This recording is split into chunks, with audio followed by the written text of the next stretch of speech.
دوستو اگر سیاست کی بات کی جائے تو خواتین کا کردار سب سے اہم ہوتا ہے۔ ویسے تو خواتین سیاست دان پوری دنیا میں ہی ہے، لیکن پاکستانی خواتین سیاست دانوں کی تو بات ہی الگ ہے۔ یہ دو کام بڑے شوق سے کرتی ہیں، ایک فیشن اور دوسرا دبا کر دوسروں کی غیبت۔ اور رہی بات سیاست کی تو ان کا سیاست سے کوئی تعلق نہیں، ان کا سیاست میں آنے کا بس ایک ہی منشور ہے، کپڑا جوتا اور کریم پاؤڈر کے خرچے پورا کرنا۔ یہ اپنے بناوٹی حسن کے لیے بھی کافی جانی جاتی ہیں، یہ خود کو کسی اداکار یا ماڈل سے کم نہیں سمجھتی۔ یہی وجہ ہے کہ میڈیا ہاتھ دھو کر ان کے پیچھے ہی پڑا رہتا ہے۔ تو آج کی اس ایپیسوڈ میں ہم پاکستان کی سب سے خوبصورت فیمل پولیٹیشین کی بات کریں گے، جسے کوئی سیاست دان کہا جائے یا ماڈل سمجھ نہیں آتا۔ آج ہم آپ کو ثانیہ عاشق کے بارے میں بتائیں گے۔ یہ ویڈیو کافی انٹرسٹنگ ہونے والی ہے، اس لیے اس ویڈیو کو اینڈ تک ضرور دیکھیے گا۔ اگر آپ ہمارے اس چینل پر نئے ہیں تو چینل کو سبسکرائب کر لیجئے۔ ثانیہ عاشق کا پورا نام ثانیہ عاشق جبین ہے۔ یہ 1993 کو لاہور میں پیدا ہوئی۔ ان کا تعلق سیاسی جماعت مسلم لیگ نون سے ہے۔ بہت ہی کم لوگ جانتے ہیں کہ پولیٹیشین ہونے سے پہلے یہ ایک ڈاکٹر ہے۔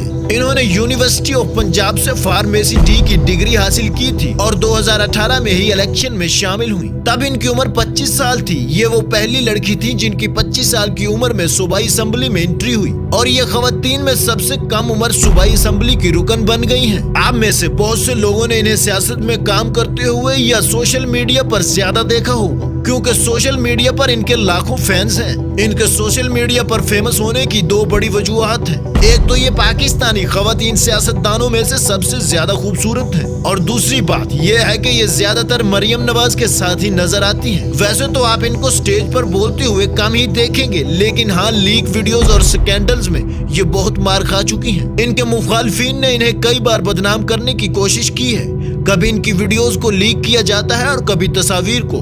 بہت سے ان کے چاہنے والے یہ جاننا چاہتے ہیں کہ یہ کس سے شادی کریں گے، اگر ان کی شادی ہو چکی ہے تو کس سے ہوئی ہے۔ آپ کو بتا دیں کہ ثانیہ عاشق نے 19 فروری 2022 کو ابو بکر نامی ایک لڑکے سے شادی کی ہے، جن کی شادی میں مریم نواز ایک خاص مہمان کے طور پر بلائی گئی تھی۔ اس خوبصورت سیاستدان کو دیکھ کر لوگوں کے نظریے ہی بدل جاتے ہیں، اور ایسا نہیں ہے کہ صرف انہی کے پارٹی کے لوگ انہیں پسند کرتے ہیں، بلکہ سب سے زیادہ پیار ان کو مخالفین کی طرف سے بھی ملتا ہے۔